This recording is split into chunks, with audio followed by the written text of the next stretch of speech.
हिया दे दो दे रे भगत हिम्मत हारी नो जातो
आज सामे कोई देवड़ देखाय छे तो नक्की मारा नाथ के विराजमान हशे चाल अंदर जईने प्रभुना दर्शन करूं अरे એવું તો સાંભળ્યું હતું કાળા માથાના માનવીને દેહના દંડ ભોગવવા પડે ના તો ત્રિલોકનો અધિપતિ અખિલ બ્રહ્માંડના નાથને લલાટે પાટા બાંધ્યા છે લોહીની ધારા વહી રહી છે ચાલ જઈને પેલા પ્રભુને પૂછું કે આવા માર તમને કોણે માર્યા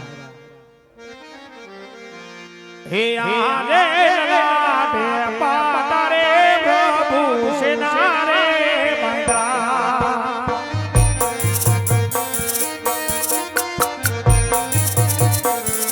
ए आले बोले मायरा मार ललाटे हे भया रे भया मान सेना रे बांधा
પ્રભુ આજે જાણતા અજાણતા તમારાથી આ ભૂલ થઈ છે ભક્તરાજ. હા મારા નાથ, આજે આટલા ગુના તમારા માફ કરું છું ભક્તરાજ.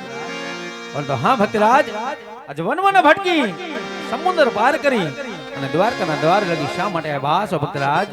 હા પ્રભુ, આજ ત્રિલોકનો અધિપતિ દ્વારકાનો નાથ, હે પ્રભુ આજ બધું જાણવા છતાં આટલી કસોટી શા માટે કરો છો મારા નાથ? આવી કસોટી શા માટે કરો? અરે ભક્તરાજ, આજે હું બધું જાણું છું ભક્તરાજ, પણ આજ હું તમારા મુખથી સાંભળવા માંગુ છું ભક્તરાજ. આજે દ્વારકામાં આવવાના તમારે કારણ શું હતા? હે પ્રભુ, રાજ મારા મુખથી સાંભળવા માંગતા હોય ને મારા નાથ, સાંભળો પ્રભુ. એક સ્વાર્થ ને એક પરમાર્થ માટે આજ આ ચીઠીનો ચાકર રાજા અજમલ વનોવન ભટકે પ્રભુ, જંગલો જંગલ ભટકે મારા નાથ. અરે ભક્તરાજ, આમાં મને કઈ સમજણ ન પડી ભક્તરાજ. મન મૂકીને ખુલીને વાત કરો, શું તમારો સ્વાર્થ છે અને શું તમારું પરમાર્થ છે ભક્તરાજ? હે પ્રભુ, સ્વાર્થ કહેતા તો એ જ સાધુ પાપી પેટે વાંધ્યો છું મારા નાથ, અને પરમાર્થ કહેતા બાર બાર ગામની ભૂમિ ઉપર અરે ભેરવા નામનો રાક્ષસ માનવ કે પશુ પંખી જેવી જાત રહેવા નથી દેતો પ્રભુ. આનો કઈ ઉપાય કરો મારા નાથ, આનો કઈ ઉપાય કરો પ્રભુ. ભક્તરાજ, આજે વનવન ભટકી સમુદ્ર પાર કરી દ્વારકાના દ્વાર લગે એવા છો ભક્તરાજ. હું તમને નિરાશ નહીં કરું લ્યો. આજે એવા અમર ડાલીના હું તમને પુષ્પ આપીશ ભક્તરાજ. દેહો પ્રભુ. એ અમર રે ડાલીનું ભક્ત પેલો પુષ્પ આપું રે.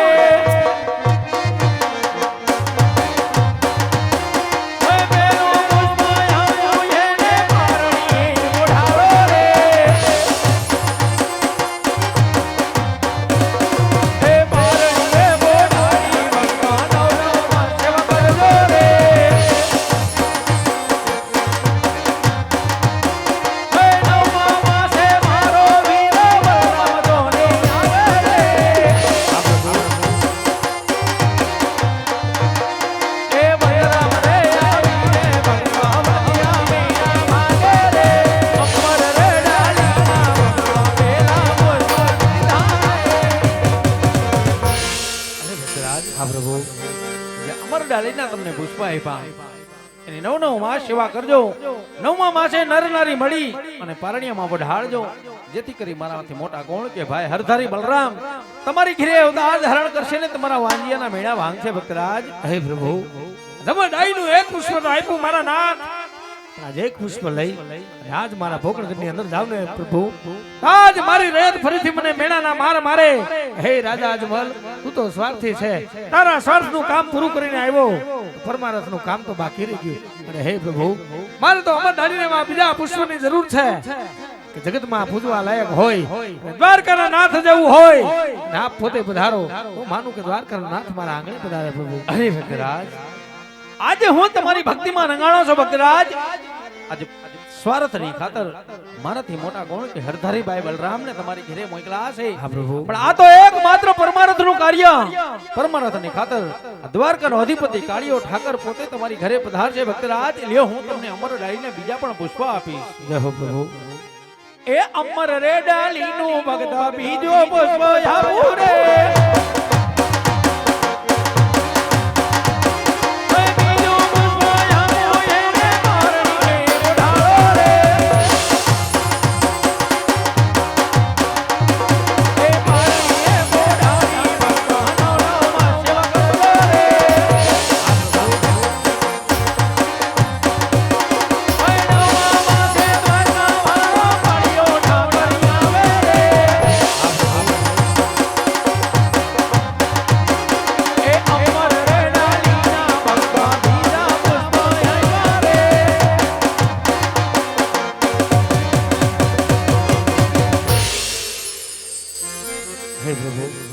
જમડાઈના બબે પુષ્પ તો આપ્યા મારા નાથ, જમડાઈનું જે પેલું પુષ્પ આપ્યું ને બાળકનો જન્મ થાય એમના નામ શું રાખવા પ્રભુ?